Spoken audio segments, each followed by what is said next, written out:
وقالت نسوۃ فی المدینۃ، اور کہا عورتوں نے شہر کے اندر، امرأۃ العزیز ہے، یہ ہے وہ عزیز کی بیوی، تراود فتح عن نفسہ، وہ اپنے غلام کو پھسلا رہی ہے اور اس کو چاہتی ہے اسے گناہ پر آمادہ کرنا، قد شغفہا حبا، وہ اس کی محبت میں گرفتار ہو گئی ہے، انا لنراہا فی ضلال مبین، ہم دیکھتے ہیں وہ تو بڑی بھٹک گئی ہے اپنے غلام کے ساتھ یہ معاملہ، اور یہ تو بہت ہی گھٹیا بات ہے۔ فلما سمعت بمکرہن، جب اس نے امرأۃ العزیز نے سنی یہ باتیں، میرے خلاف اب یہ چرچے ہو رہے ہیں، تو اس نے چاہا کہ ان سب کا جو چونکہ اوپر کی سوسائٹی تھے وہ سارے کے سارے جو ہیں سوراخ تو سبھی کے ہاں تھے، گندگیاں ہر ایک کے ہاں تھی، لیکن یہ موقع مل گیا عورتوں کو کہنے کا، اسے معلوم تھا خود ان کے اپنے کردار کیسے کچھ ہیں، لیکن اس نے چاہا کہ اس کا بھانڈا جو ہے چوراہے کے اندر ان کے کردار کا بھی پھوڑ دیا جائے۔ ارسلت الیہن، تو ان سب کو بلوایا ایک دعوت میں، وَأَعْتَدَ لَهُنَّ مُتَّكَئًا، اور اہتمام کیا ایک مجلس کا، ایک ڈنر کا، اور اس میں یہ کہ سب جو متکئان جو سہارا لے کر بیٹھے ہوئے ہیں، وَآتَتْ كُلَّ وَاحِدَةٍ مِّنْهُنَّ، اور ہر عورت کو اس نے ایک چھری اس کے سامنے رکھی، سکیناً، ایک چھری، جب کوئی پھل وغیرہ ہوں گے اس کے ساتھ چھری بھی سب کو دی گئی ہے، وَقَالَتْ اخرج علیہن، اور کہا کہ اے یوسف عبداللہ نکلو ان کے سامنے، برآمد ہو، ان کے سامنے آ جاؤ۔ فلما رأینہ، تو جب ان سب نے اس کو دیکھا، اکبرنہ، تو ششدر رہ گئیں، وقطعن ایدیہن، اور ان سب نے اپنے ہاتھ کاٹ لیے۔ اس میں ایک کا تو کسی کا غلطی سے ہاتھ کٹ گیا ہوگا، چوک گئی ہوگی، دیکھ کر ایک دم جو چونکی کہ یہ اس قدر حسین و جمیل، یہ تو انسان نہیں معلوم ہوتا، یہ کون ہے، تو اس کا ہاتھ کٹا۔ اس کی طرف حضرت یوسف متوجہ ہوئے ہوں گے، خون اس کے کچھ نہ آخر وہاں خادم کی حیثیت سے تھے کہ اس کے کوئی مرہم پٹی کریں،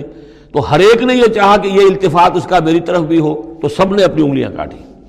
قطعنا، اب یہاں پر یہ غلطی سے بات نہیں ہو سکتی، اس لیے کہ یہ قطع یقطع تقطیعا باب تفعیل ہے، اس تفعیل کے اندر تو اہتمام اور پوری طریقے سے کوئی ارادہ کر کے کسی کام کو کیا جاتا ہے۔ اپنے ہاتھ کاٹ لیے، وَقُلْنَا حَاشَا لِلَّهِ مَا هَذَا بَشَرًا، ان کہا کہ حاشا للہ، یہ شخص یہ تو آدمی نہیں ہے، ان هَذَا إِلَّا مَلَكٌ کریم، یہ تو معلوم ہوتا ہے کہ کوئی بہت ہی بزرگ فرشتہ ہے۔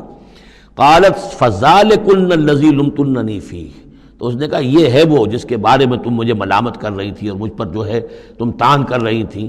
وَلَقَدْ رَاوَدتُّهُ عَن نَّفْسِهِ، اور میں نے اسے یقیناً پھسلانا چاہا، گناہ پر آمادہ کرنا چاہا، فاستعصم، لیکن وہ جمع رہا،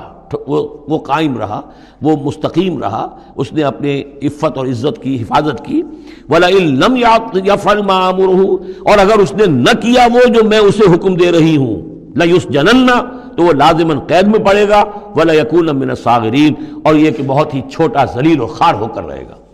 اس سے آپ اندازہ کر لیجئے کہ اس اونچی سوسائٹی کا اخلاقی طور پر اس وقت کیا حال ہو چکا تھا، کس دھڑلے سے یہ کہہ رہی ہے، اور ان کی تمام بیگمات کا بھی جو مسئلہ تھا وہ بھی سامنے آ چکا، اور اس میں ظاہر بات ہے کہ اسی دھڑلے کے ساتھ اس کا اعلان کرنا اپنے گناہ کا، کوئی اس میں حجاب محسوس نہیں کر رہی۔ قال رب السجن احب الی مما یدعوننی الیہ، حضرت یوسف نے دعا کی، پروردگار مجھے قید زیادہ پسند ہے اس چیز سے جس کی طرف یہ مجھے بلا رہی ہیں۔ وَإِلَّا تَصْرِفْ عَنِّي كَيْدَهُنَّ،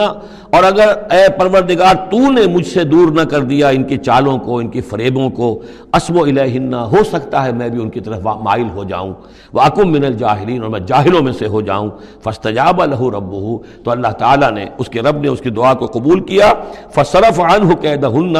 اور